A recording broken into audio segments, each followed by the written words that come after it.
capítulo 1.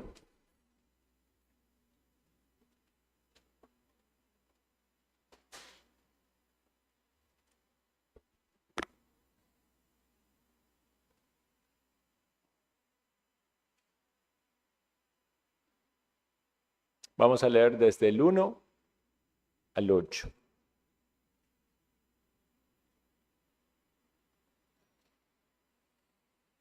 Antes de leer, vamos a orar. Señor, gracias te damos una vez más por la bendición que tenemos de tener tu palabra en nuestras manos. Gracias también porque podemos estar congregados como iglesia, adorándote. Tú eres digno, Señor, de toda adoración, de todo el reconocimiento y gratitud de nuestros corazones. Pedimos, Señor, que tú nos ayudes en este momento, que haya disposiciones en nuestro corazón, en nuestra mente, para atender tu voz, que tú nos alimentes, nos edifiques, que tú hables por tu palabra que es poderosa, que es viva y eficaz. Gracias te damos, Señor, por ella. Bendícela en el nombre de Cristo Jesús. Amén. Colosenses capítulo 1, dice la palabra del Señor. Pablo, apóstol de Jesucristo por la voluntad de Dios, y el hermano Timoteo, a los santos y fieles hermanos en Cristo que están en Colosas, gracia y paz sean a vosotros de Dios nuestro Padre y del Señor Jesucristo. Siempre orando por vosotros damos gracias a Dios, Padre de nuestro Señor Jesucristo, habiendo oído de vuestra fe en Cristo Jesús y del amor que tenéis a todos los santos, a causa de la esperanza que os está guardada en los cielos, de la cual ya habéis oído por la palabra verdadera del Evangelio, que ha llegado hasta vosotros, así como a todo el mundo, y lleva fruto, y crece también en vosotros, desde el día que oísteis y conocisteis la gracia de Dios en verdad, como lo habéis aprendido de Epafras, nuestro consiervo amado, que es un fiel ministro de Cristo para vosotros, quien también nos ha declarado vuestro amor en el Espíritu. Vamos a leer hasta esa porción. Entonces, el versículo 1 nos dice acerca del autor de esta carta, que ya lo habíamos meditado en ese sermón hace ya bastante tiempo, del apóstol Pablo, el autor de esta carta, que estaba acompañado junto con el hermano Timoteo. No quiero yo ser redundante respecto de eso, de todo lo que vimos en ese capítulo, en ese versículo, la obra que hizo el apóstol Pablo misionera para el establecimiento de las iglesias, pero sí vamos a considerar algunas cosas a modo de poder recordar mejor el entorno en el que estamos. Dice el versículo 2, a los santos y fieles hermanos en Cristo que están en Colosas. Colosas era una pequeña ciudad de la región de Frigia. La mayoría de las Biblias tienen en la parte de atrás unos mapas. Usted puede ubicar allí donde está esa ciudad. Es exactamente Asia Menor. Si lo pusiéramos en un mapa actual, estaríamos en Turquía. En esa región había otras ciudades cercanas, importantes, llamadas Laodicea y Hierápolis. Eso se menciona en Colosenses, capítulo 4, versículo 13. Si damos vuelta a la página, Colosenses 4:13 dice, porque de él doy testimonio de que tiene gran solicitud por vosotros y por los que están en la Odisea y los que están en Hierápolis. Es decir, eran ciudades de la misma región. El apóstol Pablo, en su viaje misionero, específicamente en el tercer viaje misionero, estuvo más de 2 años en Éfeso. Éfeso era una ciudad muy grande, eso lo podemos leer en Hechos, capítulo 19, versículo 8 al 10, permaneció mucho tiempo allí, pero tuvo un ministerio largo y de influencia por toda la gente que llegaba a Éfeso. Lucas, que es el autor del libro de los Hechos de los Apóstoles, nos dice lo siguiente en Hechos 19:10.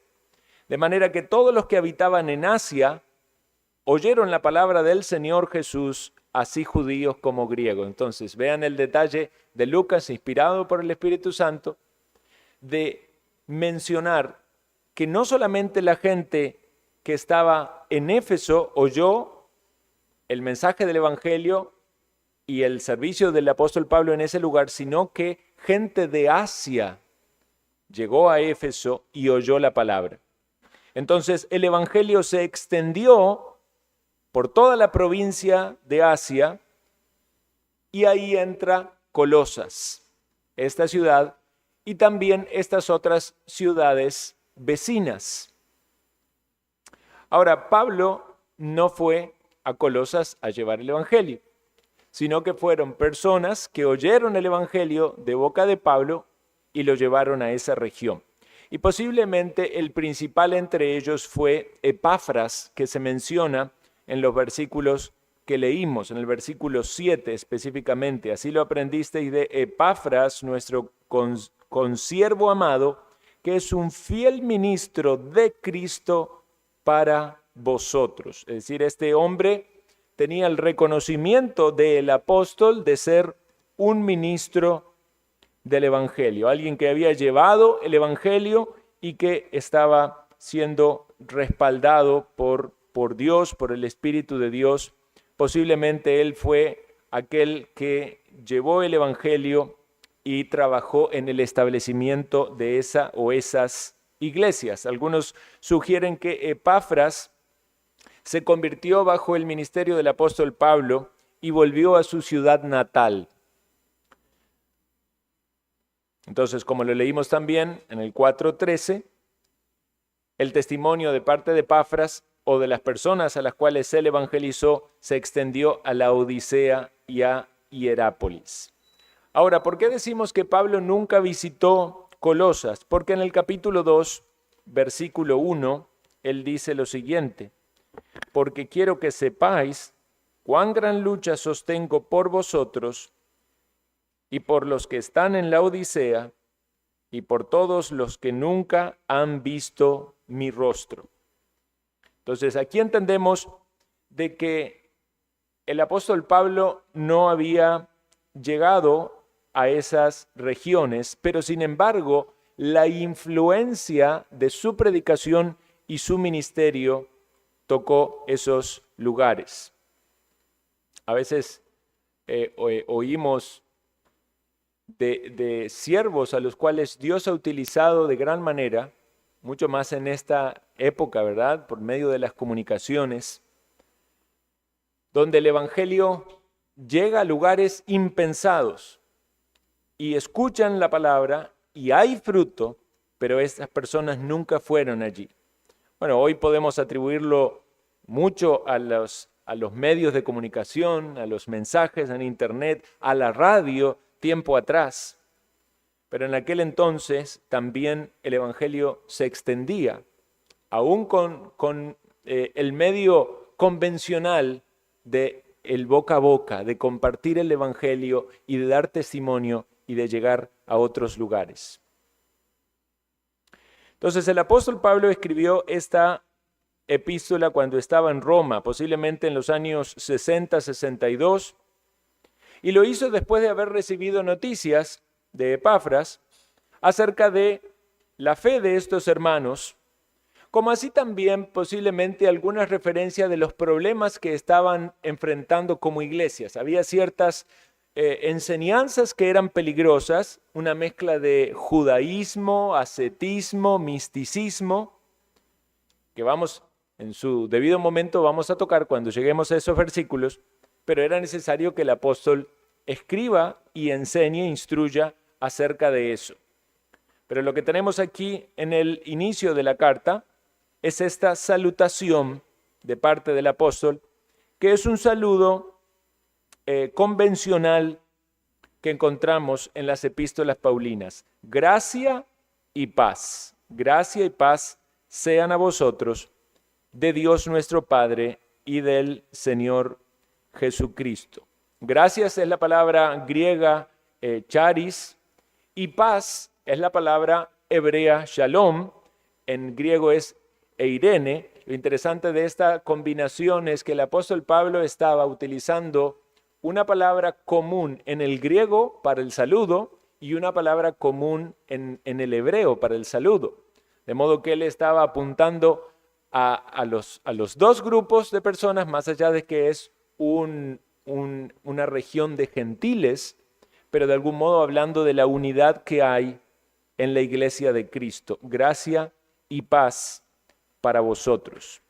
Vean, hermano, qué precioso. La escritura, especialmente el estudio de las cartas, es apasionante porque uno lo siente tan cercano y tan personal, aunque debemos entender que son cartas a las iglesias, ¿verdad? La mayoría son cartas a las iglesias.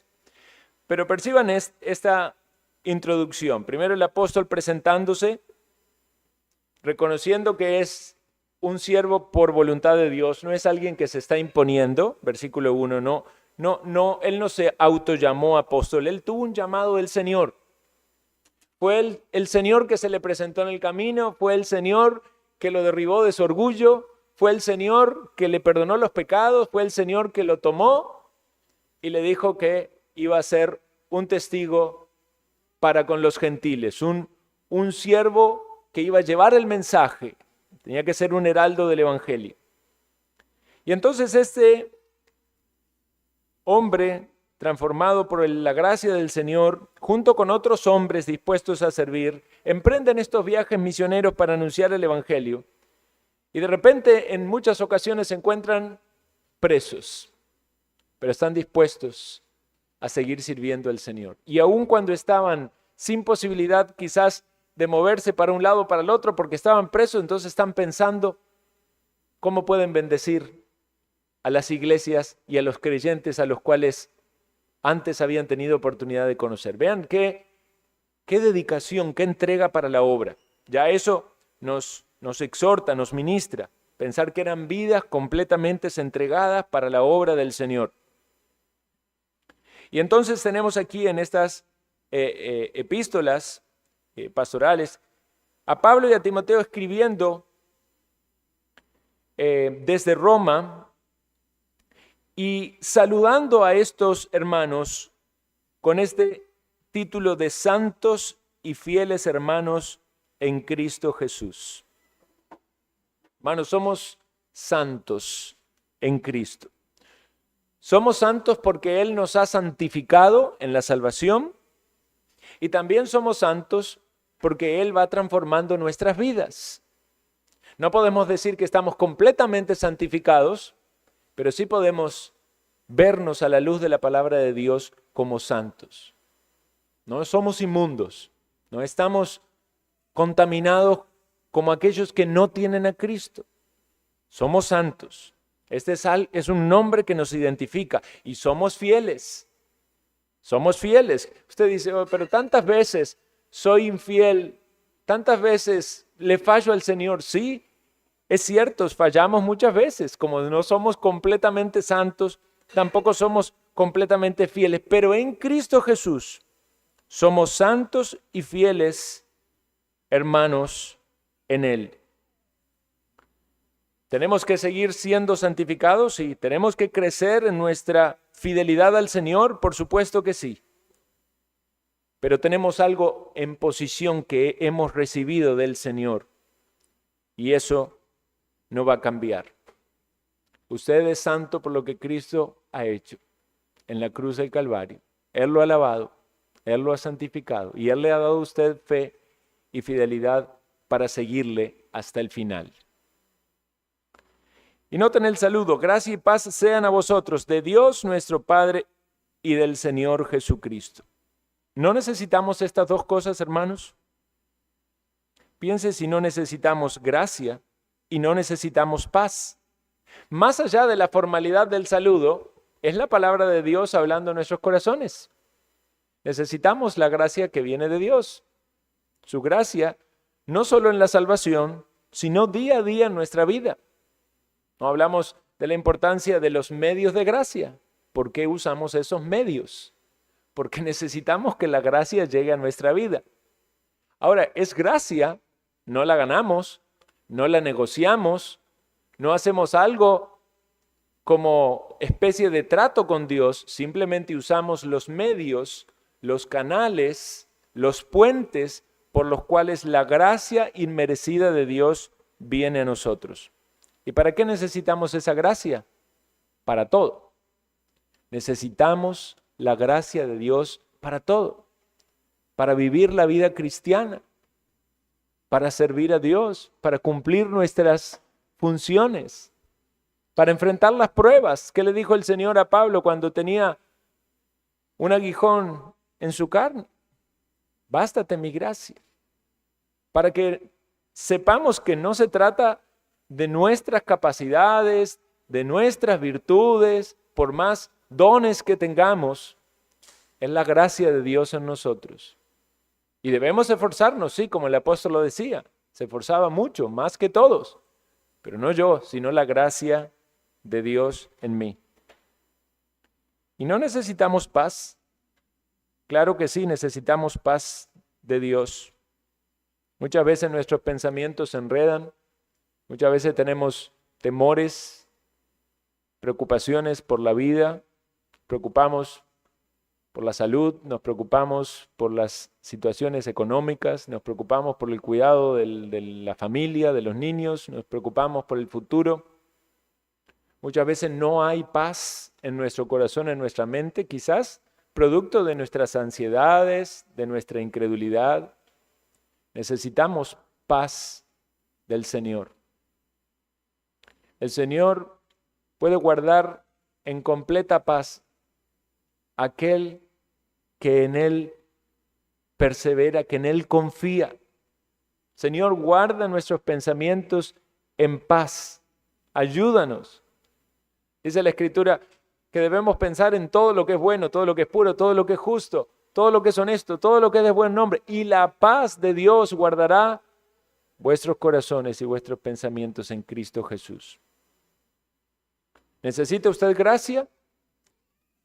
Abra sus brazos, sus manos para recibirla de Dios, porque Él es la fuente de gracia. La recibimos de Cristo. Gracia sobre gracia, dice Juan. ¿Necesita usted paz? Abra su corazón para recibirla del Dios de paz y de toda consolación. Su palabra es para eso, es para nuestra gracia, para nuestro crecimiento en gracia y para nuestra paz. Ahora, desde el versículo 3 hasta el versículo 8, tenemos un fragmento para estudiar, cuyo tema principal, podemos decir, es el agradecimiento de Pablo por la obra del Evangelio en los hermanos en Colosas. Y vamos a considerar 4 lecciones o 4 enseñanzas del apóstol para nosotros también, como lo manifiesta en la carta, y seguro era así también para los hermanos allí en Colosas. La primera es la importancia de una oración de gratitud. Notemos que dice en el versículo 3, siempre orando por vosotros, damos gracias a Dios, Padre de nuestro Señor Jesucristo. Bueno, debemos dar gracias a Dios porque esta es la voluntad de Dios. Sed agradecidos en todos, nos dice la Escritura, ¿verdad? Damos gracias por los alimentos antes de comer, pero también debemos dar gracias por otras cosas. Damos gracias a Dios por el cuidado, por la protección, damos gracias por la salud, damos gracias por la provisión, pero también debemos dar gracias por las provisiones que el Señor nos da como discípulos de Cristo, entendiendo de que no estamos solos, aislados, sino que estamos en un cuerpo. Entonces, Dios nos da hermanos en la fe. Y debemos dar gracias a Dios por nuestros hermanos en la fe. Ahora, el apóstol Pablo no estaba con ellos, pero aún así daba gracias a Dios por ellos. El apóstol Pablo entendía que esos hermanos eran una bendición para su vida. Sin duda, porque también había allí un fruto, pero daba gracias a Dios por ellos y por la obra de Dios en ellos. Esto es interesante porque quizás no sea tan común pensar en nuestras oraciones en dar gracias a Dios por los hermanos en la fe y por la obra que Dios hace en nuestros hermanos en la fe. De algún modo es algo que podemos poner en práctica de manera muy específica. Entonces aprendemos que debemos ser agradecidos, pero también nos enseña aquí que debemos ser agradecidos por nuestros hermanos en la fe. Y noten que dice que damos gracias a Dios, Padre de nuestro Señor Jesucristo, o sea, la oración dirigida al Padre, siempre pensando en la mediación, el Señor Jesucristo como nuestro Señor.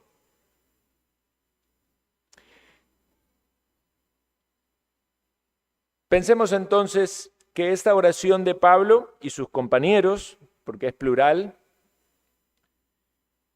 es una oración constante, no es una oración centrada en peticiones, sino una oración de gratitud. Y es una oración que reconoce a Dios como el origen y sustentador de la vida espiritual de los creyentes, a los cuales el Señor, por su misericordia, les permitió conocer y en alguna medida edificar. Bueno, aquí ya tenemos algunas aplicaciones. La primera, podemos pensar que la verdadera fe, cuando hay una fe verdadera, va a haber gratitud. Y esa gratitud no solo va a ser por aquellas cosas que nos benefician a nosotros en un sentido directo o material o personal. Cuando uno recibe algo, uno se siente agradecido o es enseñado a ser agradecido, pero también podemos ser agradecidos con Dios por las bendiciones que derrama sobre otros. Esta oración madura del apóstol da ejemplo en que comienza con gratitud, da ejemplo de perseverancia y da ejemplo de bondad. No es una oración egoísta.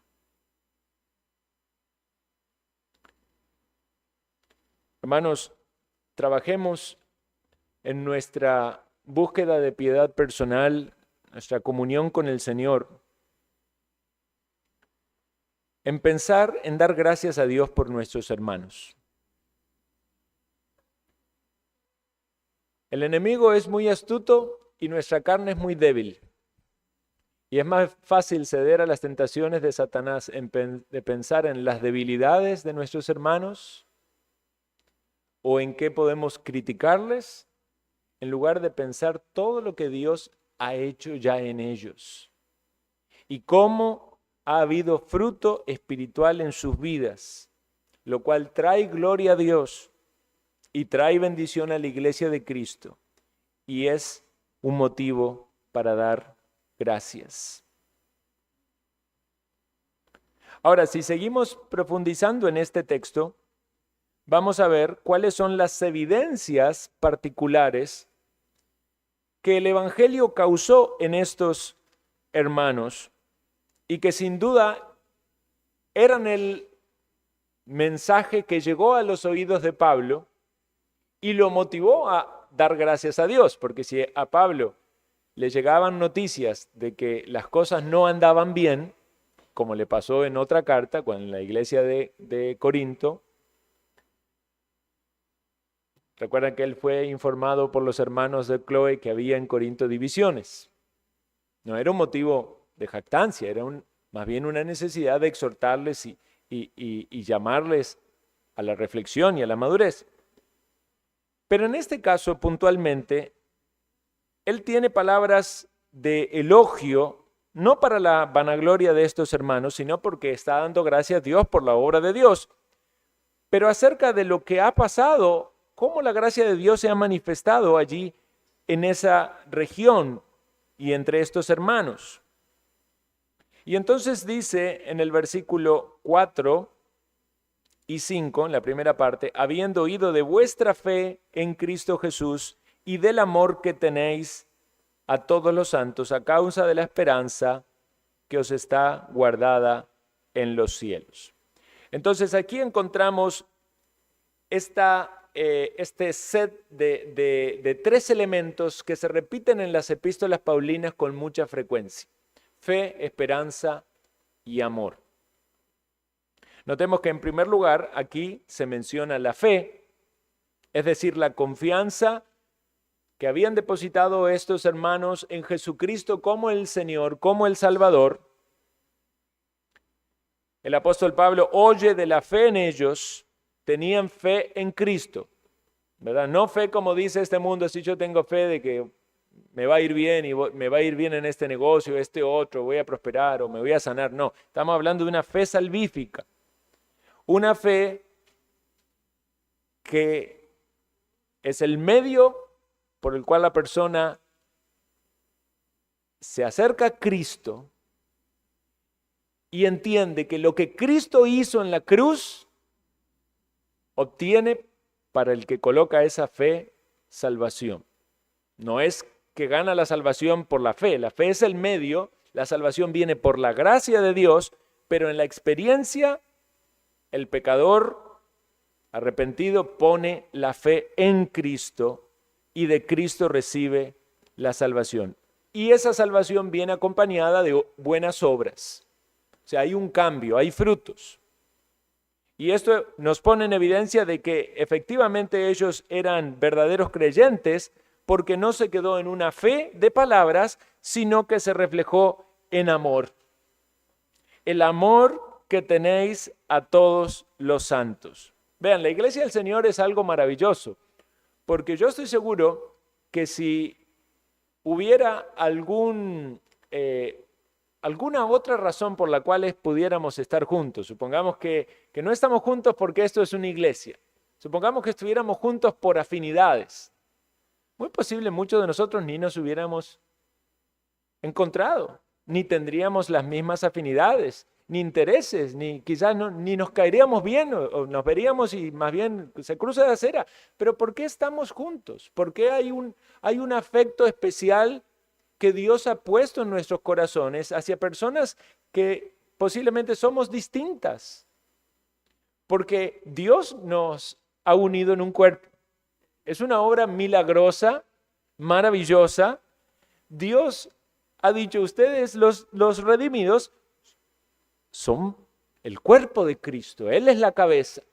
Ustedes van a estar juntos, ustedes son miembros los unos de los otros, ustedes están unidos. ¿Y sabe lo que derramó el Señor por el Espíritu Santo entre nosotros?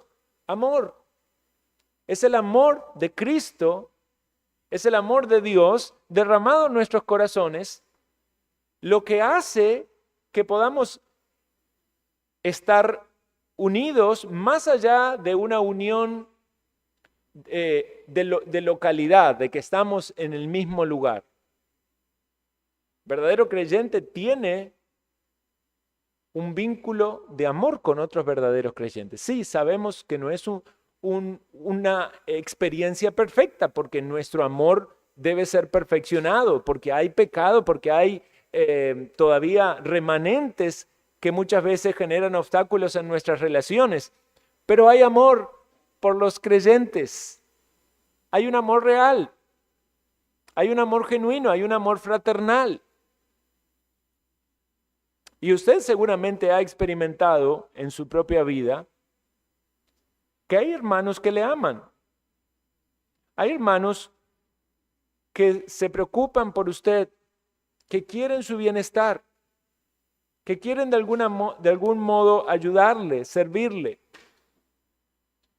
Debemos luchar mucho con nuestro amor por nosotros mismos y autocompasión, y muchas veces ese deseo de que todo sea para nosotros, ¿verdad? Somos los que queremos que nos amen, queremos que nos cuiden, pero sí, está bien. Es una bendición dentro del cuerpo de Cristo, pero no es solo recibir, recibir, recibir. También es algo que debe salir, porque es mutuo. Algunas personas más bien no quieren experimentar este amor, se mantienen aislados, rechazan, tienen barreras. Pero Cristo nos amó, se entregó por nosotros. Nosotros le amamos a Él porque Él nos amó primero. Y para amar a Cristo y agradar a Cristo tenemos que amarnos los unos a los otros. Y no debería ser un conflicto o un obstáculo tan grande amar al prójimo. O sea, si alguien lucha con amar al prójimo al punto tal de que más bien lo que se da cuenta que lo que le falta es amor y lo que tiene es odio, tenga cuidado de no engañarse acerca de la salvación, porque la Escritura dice que aquel que aborrece a su hermano es homicida, está ciego, no sabe a dónde va, no sabe dónde pisa. Puede ser que todavía no haya sido regenerado, que no sea un verdadero creyente. Pero si es un verdadero creyente, hay amor y ese amor debe crecer. Por eso Pablo oraba también para que el amor abunde más y más.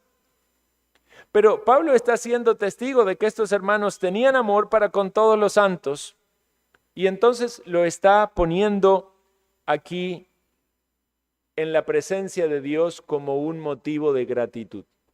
Gracias, Señor, por estos hermanos que dan testimonio de que tienen fe verdadera por medio de sus obras de amor. Vean, el amor, como tantas veces lo hemos escuchado, no es solo palabras.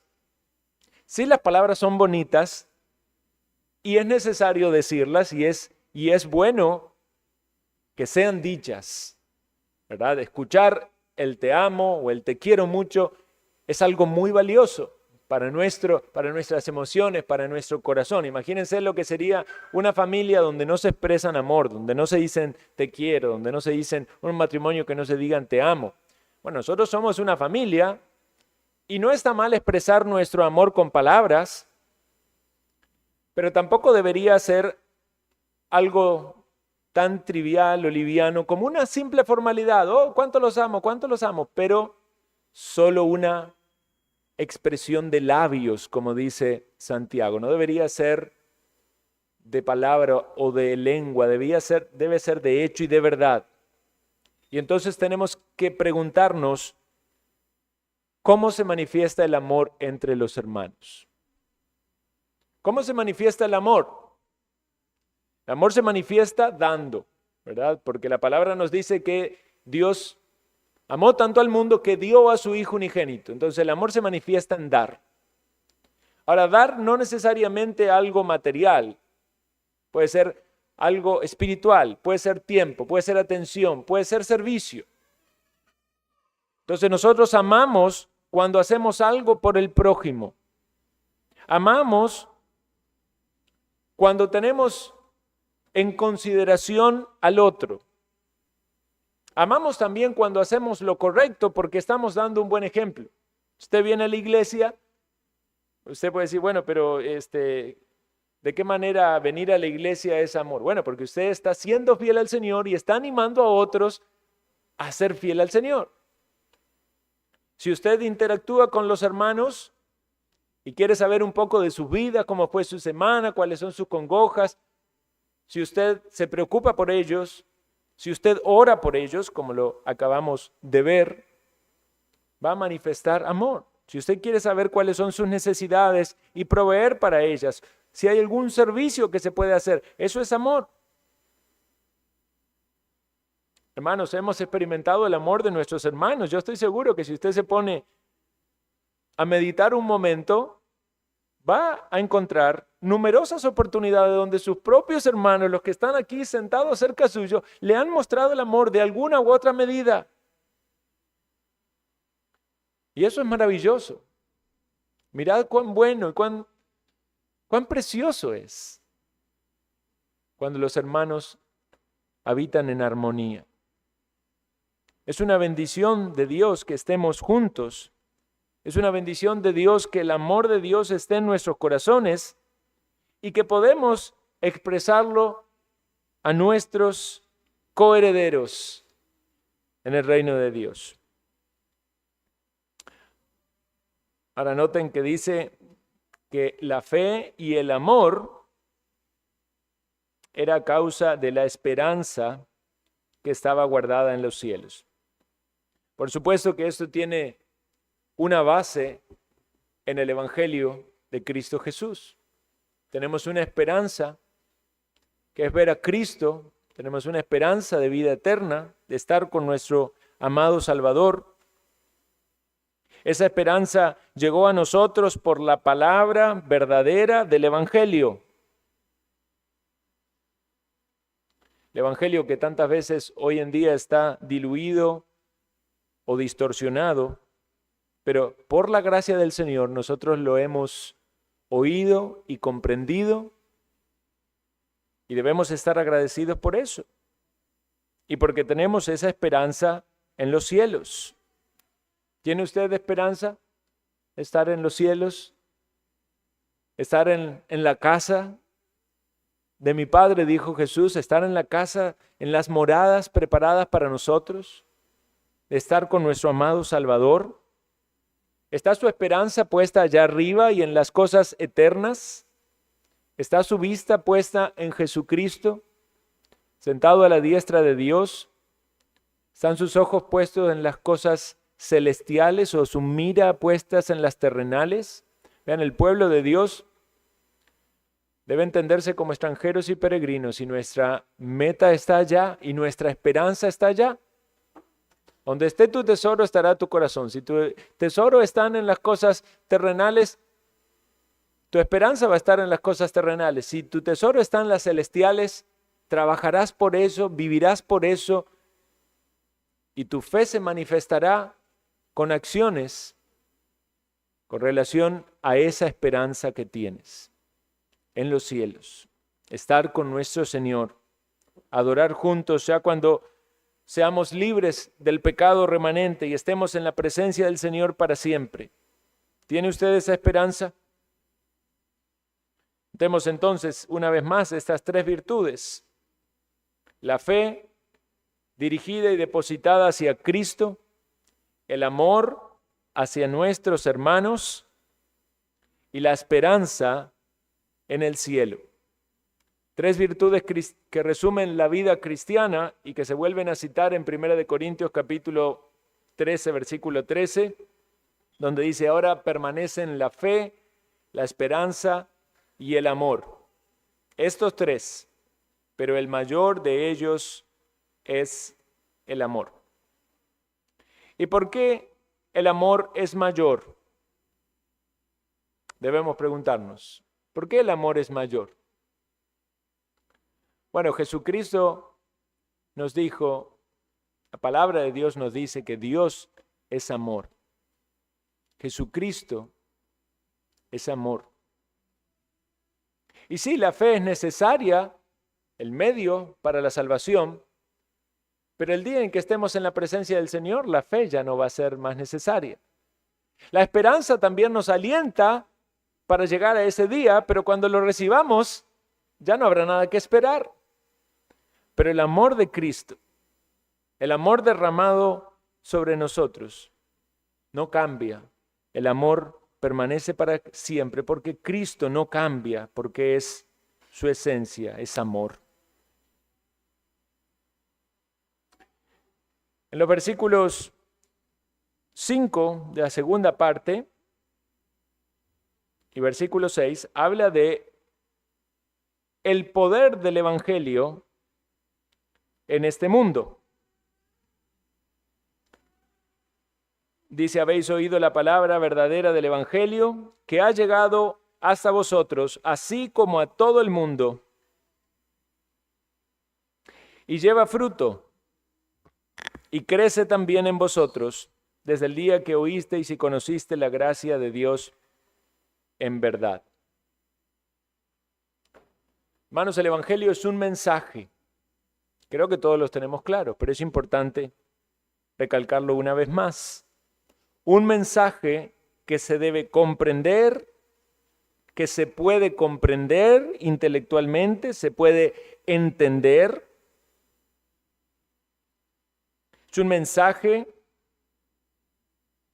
que nos habla de la obra que Dios hizo al enviar a su Hijo a este mundo, al morir en la cruz, al cargar el pecado de su pueblo, pagar por la redención y resucitar al tercer día.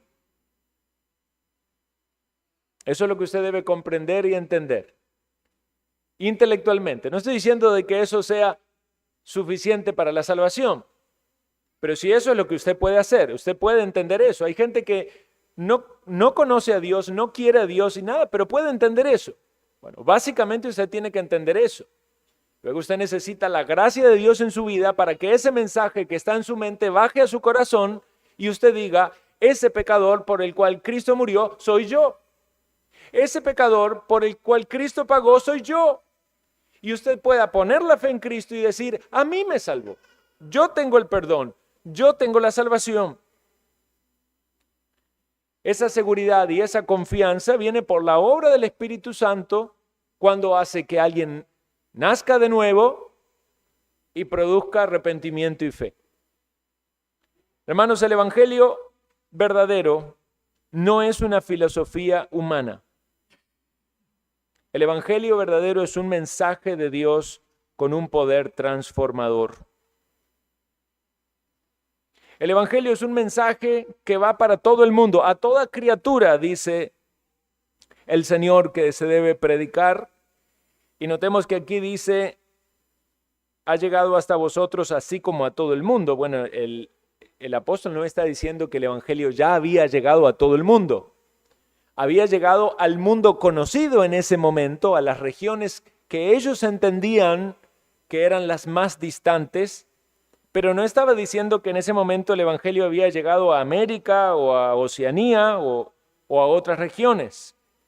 El Evangelio sigue extendiéndose. Todavía hay lugares donde no han escuchado el Evangelio. Y nosotros debemos tener eso en mente porque es parte de nuestra oración y nuestro clamor para que venga el reino de Cristo, de que cada lugar pueda recibir el Evangelio.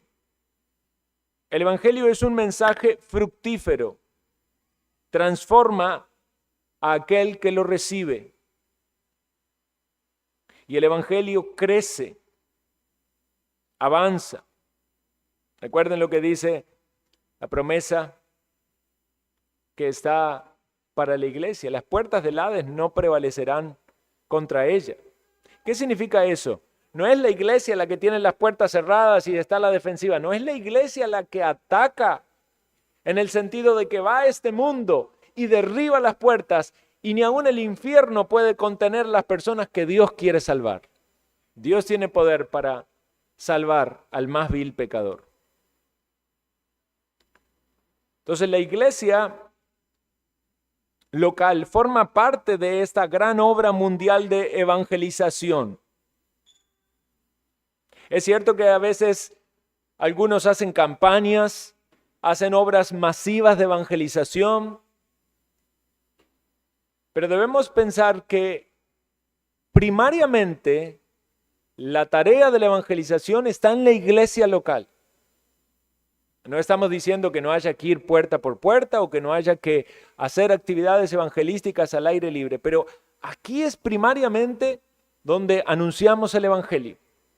A los que vienen, a los que se sientan, al pueblo de Dios, a los creyentes, a los que se invitan, aquí estamos evangelizando y debemos considerar esto como una oportunidad para invitar gentes para que vengan a escuchar el evangelio. Aquí se está predicando el evangelio desde el púlpito en cada sermón y sabemos que Dios tiene poder para tocar los corazones de los perdidos y traerlos a Cristo.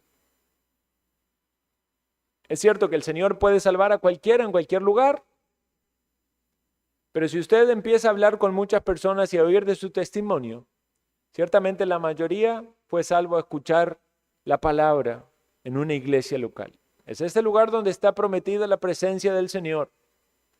Es este lugar donde el mensaje sale con poder.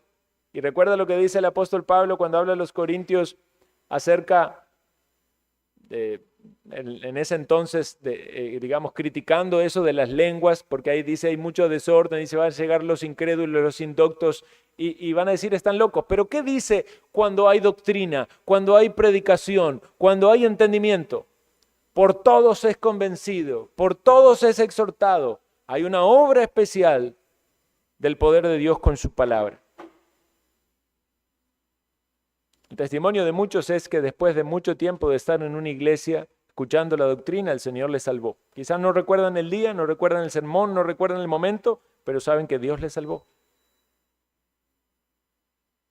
Y ciertamente sí tenemos que salir intencionalmente a compartir las buenas nuevas, pero como oraba el hermano hoy, la tarea principal de evangelización es en el entorno en el cual usted está. Porque si vamos a esperar que haya una campaña evangelística o una salida al parque para evangelizar, y puede ser entonces que nuestra obra evangelística sea eventual. Pero si usted dice, yo soy un portador de este mensaje en este vaso de barro y debo llevar el evangelio a los que me rodean, donde usted esté, en el trabajo, en el barrio, con sus vecinos, con sus familiares, con sus amigos, su mentalidad y su disposición es: tengo que compartirle a esta persona el evangelio. Debo orar para que esta persona conozca el evangelio. Tengo que asegurarme que este hermano entiende el evangelio, esta persona entiende el evangelio. Porque así se esparció el evangelio en toda esta región y es la palabra verdadera del evangelio. Noten, el evangelio avanza, el evangelio lleva fruto, el evangelio crece. Dice Pablo a los colosenses, en vosotros.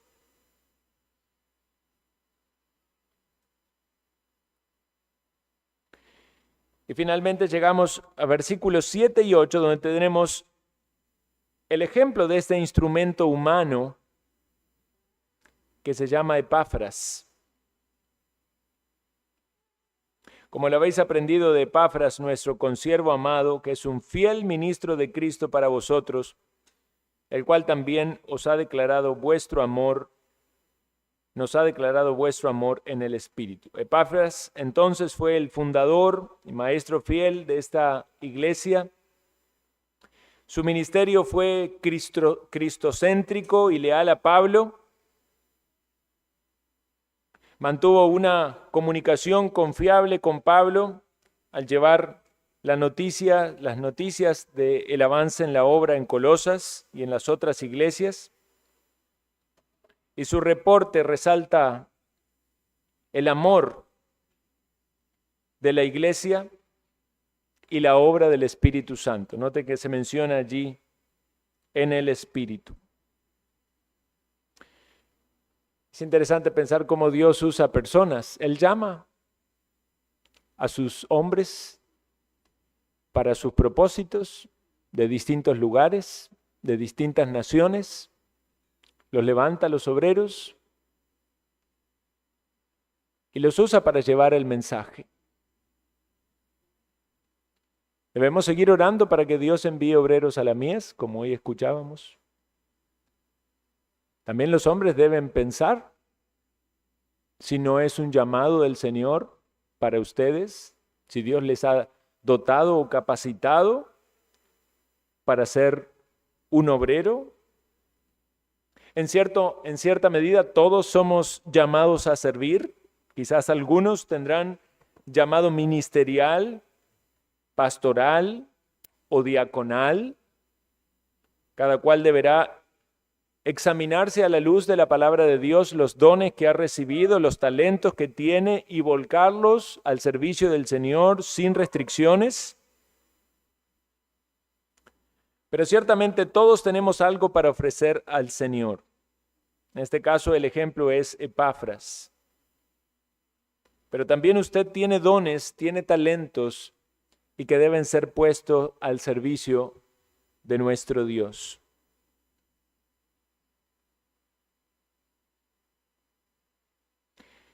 Este hermano estaba encargado de transmitir la palabra del Señor. Y esto es algo que todos podemos hacer. Instruimos a nuestros niños en el hogar, nos edificamos con los hermanos y hermanas que compartimos.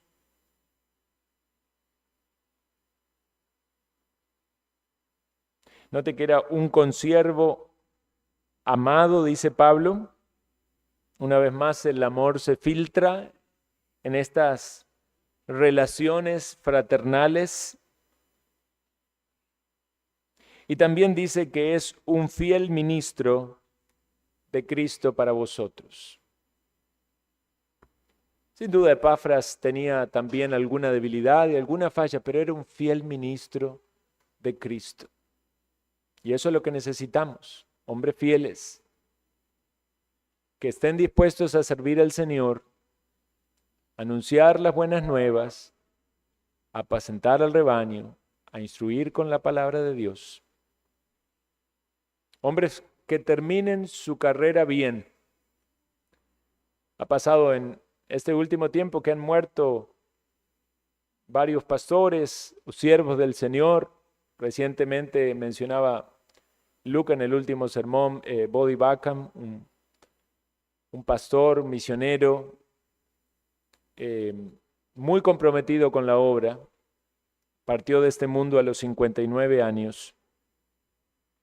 Una de los reconocimientos que aquellos que servían con él hicieron de manera pública es la gratitud a Dios por aquellos que terminan su carrera fieles a Dios.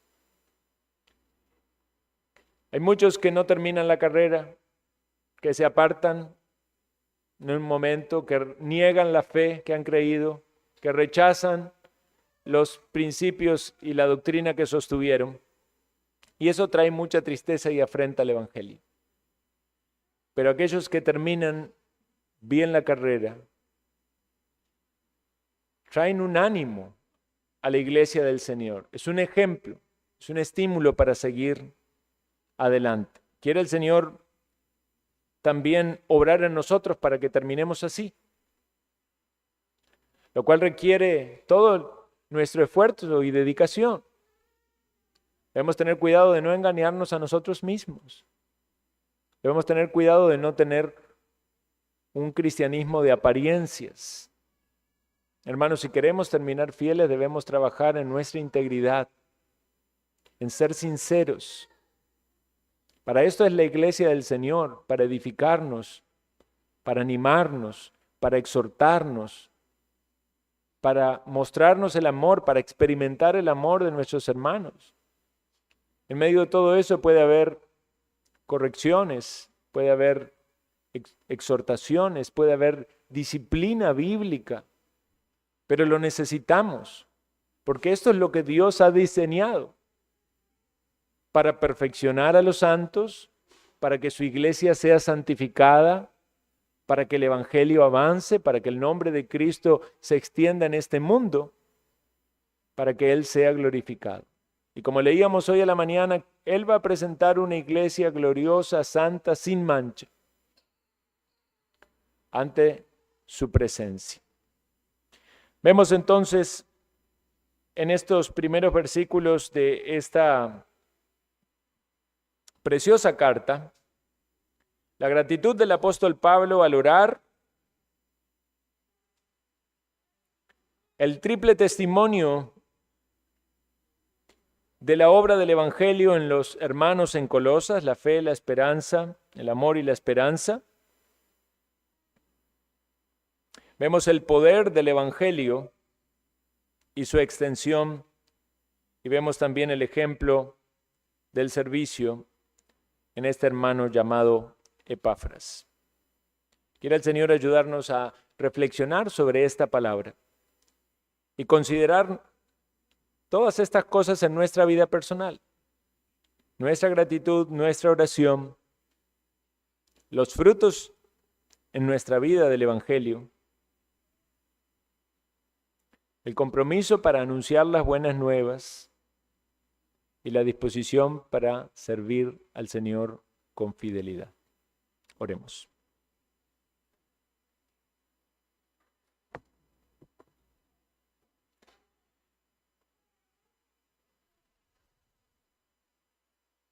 Te damos gracias, Señor, por la salvación, por habernos colocado en un cuerpo, por nuestros hermanos que nos has dado, porque somos una familia. Gracias, oh buen Padre, porque hemos experimentado y recibido el amor. Gracias, Señor, por la oportunidad también de servirnos. Oh Señor, santifica a tu pueblo, llena nuestros corazones de gratitud, ayúdanos a pensar más en nuestro prójimo, ayúdanos a trabajar por las cosas eternas. Gracias, Señor, por tu gran amor derramado en nuestros corazones. Edifícanos, fortalécenos en esta nueva semana que inicia. En Cristo Jesús. Amén.